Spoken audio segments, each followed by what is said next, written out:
खुशी क्या है? जब तक हम यह नहीं समझेंगे कि खुशी क्या है, तब तक हम खुश कैसे रह पाएंगे। इसलिए हमें यह जानना आवश्यक है कि आखिर खुशी है क्या? खुशी शब्द का परिभाषा क्या है? दोस्तों, सभी के लिए खुशी एक समान नहीं होती। यदि किसी छोटे बच्चे को रोड पर चलते हुए 10 रुपए के नोट मिल जाएं, उसे बहुत खुशी होगी। किसी बड़े लोग को 10 रुपए का नोट मिल जाए, उसे शायद इतना खुशी नहीं मिल पाए। आप जिस लड़की लड़का से प्यार करते हो, यदि आपकी शादी उससे हो जाए, आपको बहुत खुशी मिलेगी। यदि उसी लड़की लड़का के साथ दूसरे लड़का का शादी हो जाए, तो उस लड़का को इतना खुशी नहीं मिलेगी। इसलिए आपको किस काम में खुशी मिलती है, यह सिर्फ आप ही जानते हैं। जिसे करने से, जिसे देखने से और जहां जाने से आपके दिल में आनंद उत्पन्न हो, वही खुशी है।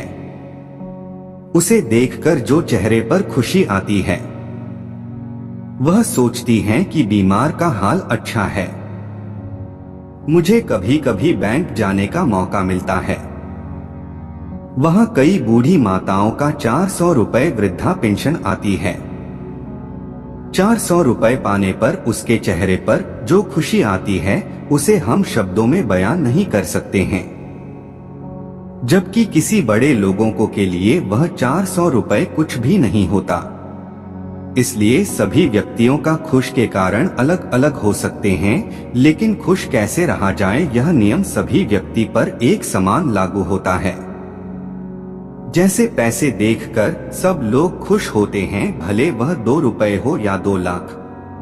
जिसकी जैसी आमदनी, उसको वैसी खुशी मिलती है। जिंदगी में हमेशा खुश रहने के 4 तरीके।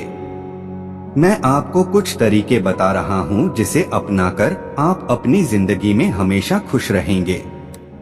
यह सभी तरीके बिल्कुल आसान हैं। मैं कोई हवाई बात नहीं करूंगा।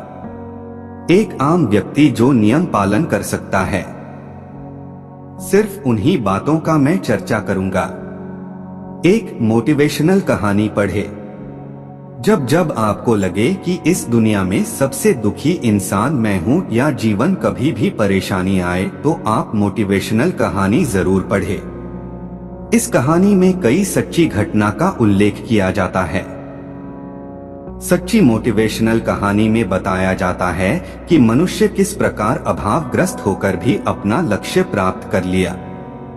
काफी दुखों के बावजूद किस प्रकार वह खुश रहा। इसलिए जब भी समय मिले, हमें अच्छी मोटिवेशनल कहानी जरूर पढ़नी चाहिए। 2, ज्यादा सोच विचार, ओवर थिंकिंग ना करें। यदि आपको जिंदगी में खुश रहना है, कभी भी ओवर थिंकिंग ना करें।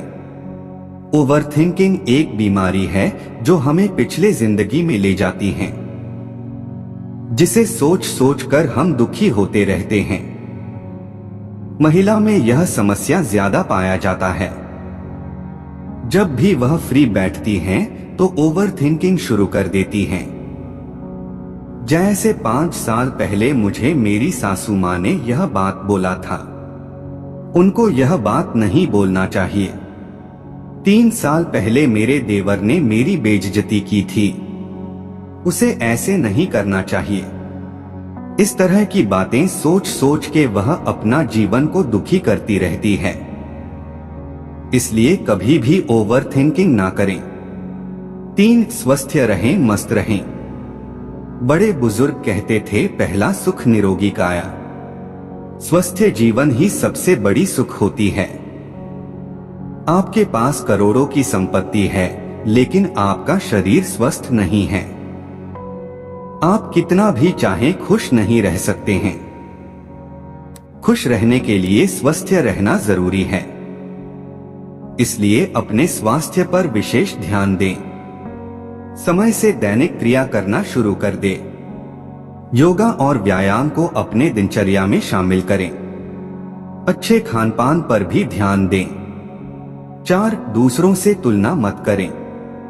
दुखी रहने का एक कारण यह भी है कि हम दूसरों से अपनी तुलना करते रहते हैं। कभी भी दूसरों से तुलना ना करें। अपने आप को किसी से कम मत समझो। जिस हाल में रहे उस हाल में खुश रहे। ईश्वर ने हर इंसान को अलग अलग बनाया, इसलिए दूसरे की नकल करके हम ईश्वर का अपमान ना करें। आपके पास जो है उसका सम्मान करें।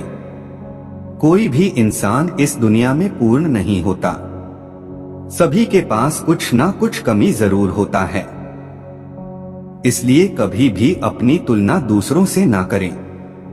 तेरे पास जो है उसका कदर कर। यहाँ आसमां के पास भी खुद की जमीन नहीं। 5 दूसरों से उम्मीद ना रखें। उम्मीद किसी से ना रखें।